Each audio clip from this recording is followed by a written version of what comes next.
Good morning and Merry Christmas Eve. This is the Closers Cafe, December 23rd. Christmas Eve. We've got a great book that we've been reading to our kids in the house called "'Twas the Night Before Christmas." So "'twas the morning before Christmas." We have a special guest. I have a special guest that is going to be joining here in a few minutes to share in person, IRL, what he shared with me by text on Friday. So his name is William. He'll be hopping on here momentarily. He sent me this text out of the blue on Friday. It was completely unexpected, and it was great to receive. I love getting stuff like this. He sent me this, and I've been sharing this as well. Actually, before I do that, I'm going to share his text message once he hops on. So the Closers Cafe has been a little sporadic lately. Holidays, our oldest is home, etc. This will be likely, I don't know, we may have a couple additional cafes before the end of the year, but certainly not tomorrow or the next day or Friday. So the next one potentially next week. And however, that said, later this morning at 11 a.m. Eastern, you can join me for a free live workshop, 3 simple steps, 1 closing a week every week. You can grab your spot at onedealaweek.com, the number 1dealaweek.com. Spencer, my man, let's go. He says, good morning, Josh. I have 2 closings today. That is a beautiful thing. I have one at noon, but I'll be on the workshop. The workshop was scheduled before the closing got moved to noon today. So I'm all good there. Our settlement company will handle it. My client, it's the 3rd settlement I have with him in the last or since November. And he is a perfect example of the simple 3-step blueprint that I am sharing today. I acquired that client. His name is Steve, following the simple 3-step blueprint that I am sharing later today, onedealaweek.com. Spencer says awesome. Spencer, feel free to share in the comments where those closings came from. In other words, was it well, I'll use the analogy from the workshop. Was it from being a shepherd, a farmer, or a fisher, or a hunter? Where did those closings come from? It's always nice to close out the year on a high note, for sure. And what I'll share with you later will help you get the ball rolling here to wrap out or to close out 2025 and really just set yourself up for massive success in 2026. So really excited to share that. I'm sure William is going to be hopping on any minute now. It's been a while since we've had one of these. So Spencer, hunting activities. Let's go, hunter activities. Right on, Spencer. Love it. It's been a while since we had one of these. So if anyone else has a win that they want to share, we're all ears here, and I would love to get your feedback on that. And then if anybody has anything that they're struggling with, need help with, you can drop that in the comment as well. I'm going to drop a link to the live workshop.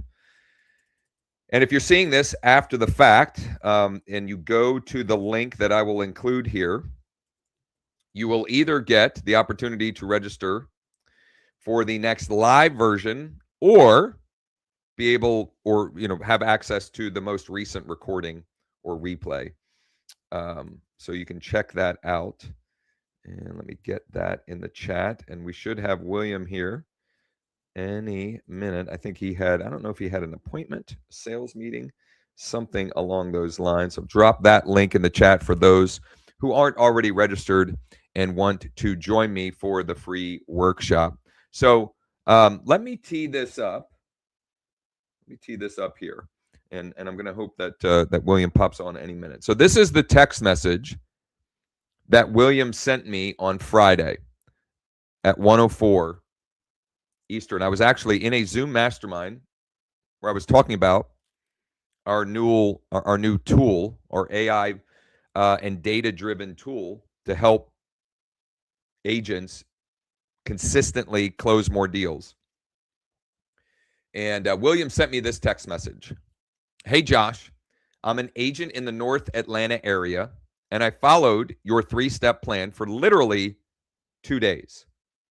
And I just sent in an offer for a major investor yesterday on a property and have made more connections with investors and other agents than I have in the last 6 months. That's pretty cool. Just wanted to share that and encourage you that it's definitely working for me and others. Thank you for the system, and give me a call sometime. I'd love to share the story. So I figured, why not have him just share the story with me? Let's share the story with all of you. So as soon as William is wrapped up and able to hop on here, we're going to get into and just explore more details of the story, and we'll see where he found the deal, which is step one. We'll talk about what type of investor he was able to find using the bait, which is the deal from step one, and then how he put the offer together and all of that as well. Just as soon as William is able to hop on. Here he is. Perfect timing, my man. There we go. Good morning. I was literally just sharing the text message you sent, and I was hoping we could unpack here. And I don't want to take too much of your time this morning, but I thought it'd be fun to hear and give you the opportunity to share your story in a little more detail. I know we chatted a little bit on Saturday, but why don't you start with this, William? Introduce yourself and let everyone know what market areas you service, so maybe we can get some referrals coming your way as well. Yeah. Hey everybody, I'm William Knight. I'm in the North Atlanta area. I serve around Lake Lanier, the Lake Market, and some luxury homes around here. And I dip down into Alpharetta and Beaufort and those areas. And yeah, happy to be here. Thanks for having me, Josh. Yeah, of course. Just out of my own curiosity, how long have you been in the business? I'm very new. I got my license this past year, and I got it back in April. And so I'm about 8 months in. Okay. So learning a lot, Right on. trying some systems, and found yours. So yeah. Beautiful. Very cool. So I guess my first question is, how did you find me and the system that I've been talking about? So it goes to kind of how I've found real estate. It's all been through my dad and my broker partner. Okay. He's been in the business for 25 years. Okay. And so he welcomed me with open arms, and I got to give a lot of credit to him, but he found you about 2 weeks ago, probably. Okay. And so he's been sending me your stuff and sending me these the Zooms and the replays of the Zooms to watch, and then like the 13 or more ways to find deals and all these things. So I've been researching and following you for not even a week and a half, really. That's wild. Because I didn't even get that part of the story when we talked the other day. I had no idea that it's that little amount of time. That is crazy. Very cool. It's been pretty new, but he introduced me to you. And I got to give him the credit. So okay, well, kudos. Well, I'm gonna have to meet him at some point. I would love to connect with him as well. That for sure. I wish I could have had him on here, but yeah. And did you? I don't know if you said the name of the brokerage. It's North Realty, Georgia. North Realty, Georgia. And your dad is the managing broker? Is he the... He's a broker there. He's not the managing broker. Okay, gotcha. Very cool. Yeah. Very cool. Okay. All right. So I'm curious, like what was the thing that got you from information like intake mode to actually taking action? Because I've been doing this kind of stuff for quite a while. I've been in the business for quite a while. And I know that that can be a disconnect for people where it's like information, but nothing will happen unless you do something or take action. And clearly you did in a very short period of time. Do you recall, like, was there something specific? Was it an aha? Was it just like, the ability to suspend any disbelief? Like what got you from info to action? Yeah, so that's been that disconnect, which I think I've made that mistake in the past where I just gather all the information and then I get information overload Yep. and, information paralysis, and I don't do anything with it. And so I've tried to learn to not make that mistake. So with other things, I just try and throw myself into it, even with sometimes when I don't have enough knowledge and I should be a little more well learned on the subject. But so for this, I did some research, and then the real thing that set me off was how you described calling the agents first, and just that's like if that's your first thing in the morning, you get up and you're calling at 9 a.m. and you're finding those deals. That's like an easy intro to your workday, because like you say, it's a lot easier to talk to people who want to, they want to sell the house, they want to give you the details. Totally. So Totally. So yeah. A couple of things that you unpacked there. Number one, I'll hit them in reverse order. So for those of you that don't know, one of the things that the three-step process is we find a deal, we use the deal as bait to find buyers, and then we either make an offer on that deal or we go and find off-market deals for the person that we found in step two. And so step one is finding a deal. The easiest place to start is on market. The sellers have already raised their hand and said, I want to sell this property, and the listing agents are going to welcome your phone call. If they've got a property that they've been trying to sell and it hasn't sold, it's been on the market for 30, 60, 90 days, whatever, it went from something where they thought they were getting paid to now they're wondering if they were ever get paid. And so when you call about that property, they're going to welcome your call. It's going to be an easy conversation. I have a structure and a format of questions to even ask on the call, but it's really not that hard. Just ask questions and shut up, because they'll talk and they'll give you the deals. And so it's like going to the gym and starting with a warm up, right? The hardest step is getting to the gym. The next is like to get started with the workout. And then by the end, you're like, wow, that was great, right? But we got to actually get in motion. And that is a low friction way to get to get some reps and get conversations going as well. Man, there was another thing in there with the process that I wanted to double back on, but maybe it'll come back to me. You mentioned the doc that I have, which anyone, if you want that Google Doc with the 13 or more ways, I don't know what's in there. It's like 15 or something like that. You can drop a comment below or DM me or text me, or when you join me on the webinar, we give you a copy there as well. Do you remember for this particular, the offer that the property that you ended up offering? I guess a couple of questions. Do you remember which of those strategies you used to find the deal? And then let's start with that. Do you remember that from the Google Doc? Which strategy? I believe that was just off MLS, and it was I was just looking for a 3-2 with an under 250,000, and I just put in the criteria. It was on market, and I wanted something that had been on market for, like you said, over 60, 90 days. That one had been on for 185, something like that.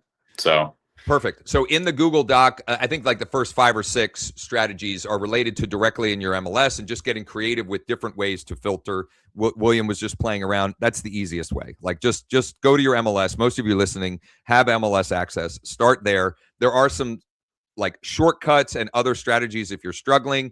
Live today, later, I'm going to demonstrate. I'll find a deal in some random attendees market using some of the portals and other strategies in there because I won't have direct MLS access. But if you have the MLS, just start there. So that's great. I did remember what I was going to say. And then we're going to get back on topic. Anyone will learn infinitely more by actually implementing than you will by continuing to consume information. And this is such a simple idea, but you can read 10 books on how to sell more real estate. You will learn way more from putting in 10 weeks of actually trying to sell real estate, right? So like information is enough to create the spark, but the only way to then make the connections in your own market and for your personality, et cetera, is to actually take action. So I just share that as a way to say kudos to you for not just like going down the information rabbit hole and just like looking for more. You found something that clearly seemed to resonate and just took action. So good on you. So you use the MLS to find the deal, and then how did you find the buyer? Or how did you use that deal as bait to find buyers or potential buyers? Yeah, so I haven't, at that point, I wasn't using Lead Deck yet. Okay. And so I contacted that agent, got some more information, and we actually went and visited that property. Right on. Just to take a look at it, which ended up being a good thing because I got some more information that the agents didn't even know. It had been on the market for 200 days, and then mold had been growing in it, some bad stuff. But anyways, I posted it on some Facebook groups, actually, in my area, investor groups, cash buyer groups, and then had just a surplus of investors contact me. And one of them called me up and said he wanted to tour it that day. And so we went out, put down an offer, ended up coming in a little too low for the sellers. But yeah, I mean, the process worked that quickly.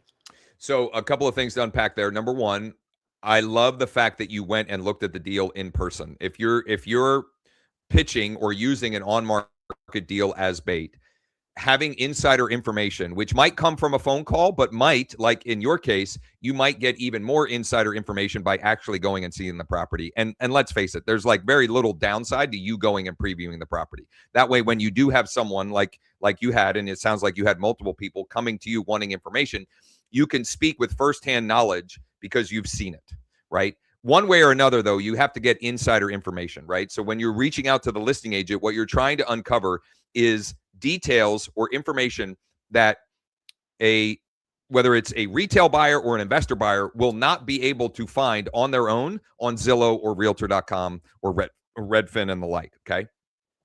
Number two thing that I wanted to emphasize there is William used one of our two strategies in step 2. One is a shotgun approach and one is a rifle approach. He used the shotgun approach, which is to post, one way is to post on local Facebook groups. William's in a pretty densely populated area, so that gets a lot of reach, and therefore he got a lot of responses. He's in an area that's way more densely populated. When I use that strategy in my market, more the shotgun approach, sometimes I get 3, 5. I think the most I've ever gotten from a post like that was maybe 10 or 12. Sometimes it's crickets. Sometimes it's none at all. So it works, and it's better than doing nothing. But there are other ways that you can multiply the results, or a more rifle approach, which you mentioned, Lead Deck, and so I appreciate that. That investor buyer, you went and showed the property and wrote an offer. You haven't been able to come to terms. Has that property gone under contract yet? No. So, and maybe you're already doing this, but I would call that listing agent every Monday or Tuesday and say, hey, my guy's still here, because I have several deals that when you're that, especially on properties that have been tough to sell, eventually they give in, even when they're bank owned. I literally have one that we just went under contract on Friday. We first made an offer to this bank November 11th with a buyer that I found using Lead Deck, using the exact process. I found a deal to use as bait. I found Ben.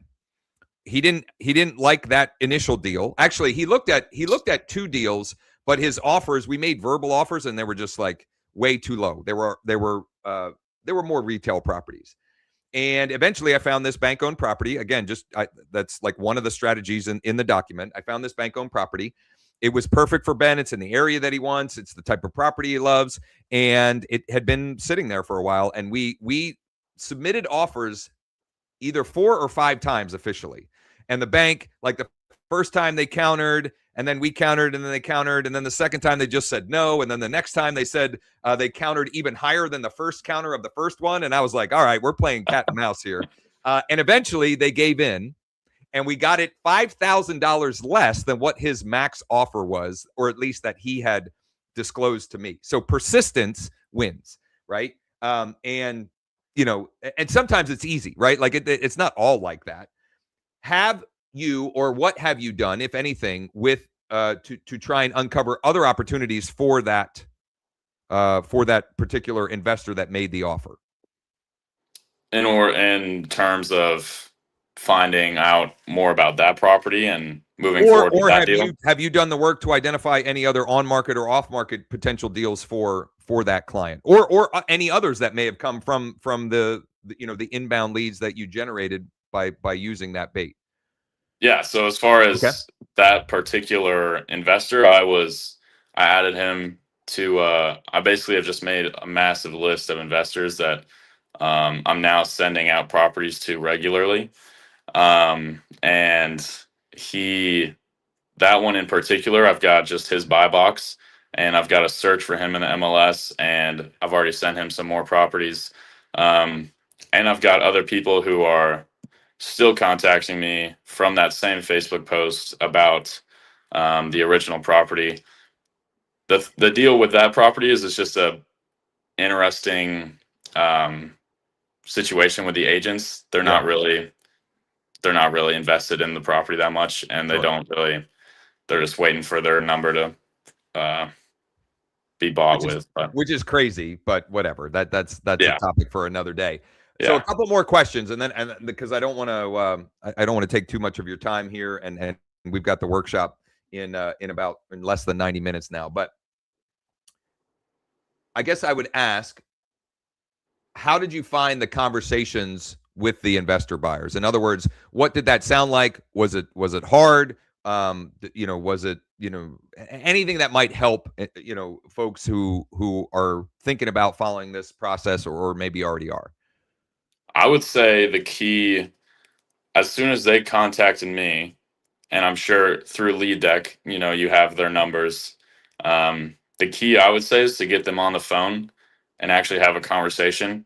Because they were all contacting me and they just wanted the info on that one listing. Right. What we want and what I wanted was their buy box and what they're looking for overall, because I was pretty sure that deal wasn't going to be the best fit. And like you say, don't get attached to one deal and think, that's going to be the one. I was sure that 95% sure no one was going to buy that one. I just wanted to create conversations and opportunities through that to create relationships to find them other deals. Totally. Conversations, right? It's the number one KPI. If you want to close more deals, there's very little getting around it. It doesn't always have to be a phone conversation, but it has to be some kind of conversation. I think getting them on the phone, getting investors on the phone, generally speaking, is easier than the typical retail buyer or seller. They're more ready, willing, and able to have those conversations. And also, I've done deals with people that most of the communication happened by text or by DM, right? So you can still communicate value and ask good questions and get good information, because there is a certain, percentage of the population that they just don't like the phone. They just don't want to, meaning like talking on the phone. They'll have a conversation, but they just don't like that for whatever reason, right? Okay, so you've not even been licensed a year. You are taking action. It sounds like you're making progress, and you're starting to build you're starting to build an asset. So you've got this list that you're building and growing, which is all great. Where do you go from here? What is your plan or goal or target for 2026? My goal as far as working with the investors would be to continue to build that list, and then really hound out the off market, all those deals, find those, send them to them regularly, and just follow up. And then, I mean, we have a lot of goals for 2026. I could go on for days about that, but yeah, Well, to I just guess let me ask one direct one, which is I think you have some sense around, like for transactions. What's your transaction goal for 2026? You personally? my goal it would be to do 2 a month, so Yeah. around 24 for the year. I just from this conversation and what you've got going on, I think it would be a major upset if that didn't happen. And it may you may realize after Q1 that it might make sense to up that number. And it may not too, because each person's goals and businesses are unique, and I'm not one that thinks that everybody has to be trying to do a deal a week or 2 deals a week or 100 a year or whatever. But the beautiful thing about this system and our business is you can focus on effective, efficient work and be paid very nicely without having to put in an endless amount of hours. Now, there are lots of people out there who are doing that, but it's because they're chasing every shiny object, and they're trying to be all things to all people, and do too many Yeah. things all at the same time. So, William, this was great. I really appreciate you taking the time and sharing your story, and being willing. I don't know if you've ever done anything like this before, but I know that can be uncomfortable for some folks as well. So I appreciate you leaning into that as well. Is there anything else that would be um, good, powerful or interesting to share with anybody who's checking this out either live or after the fact? I think to just stay consistent and disciplined. That is the key to really anything. Consistency. Yep. You could stick with it for 1 week and maybe get one deal out of it. That'd be awesome. But then never touch it again, and it never had a real impact on you or anyone else. So stay consistent, be resilient, and yeah, Well, something will come your way. yeah.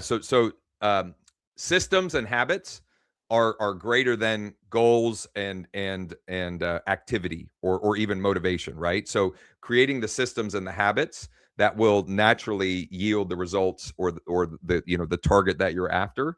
I've found that is the best way to get, whether it's a business goal, a financial goal, a fitness goal, or whatever. Building systems and habits is drastically increases the likelihood of success. William, this was great. I really appreciate it. I'm Yes. excited to see how things work and roll out for you here in 2026. If you have questions, if you get stuck, if you need help with anything, let me know. And I would love to. I'd love to connect with your dad as well. I'm grateful that he introduced you to what we're doing here. And once again, I said this to you in my initial reply to your text. Kudos for taking action, because life rewards the action takers, and especially when it comes to real estate, money follows speed and time kills all deals. So the faster you implement, the more likely good stuff is to happen. And you can't steer a parked car, right? You got to get in motion, and then you can create some direction.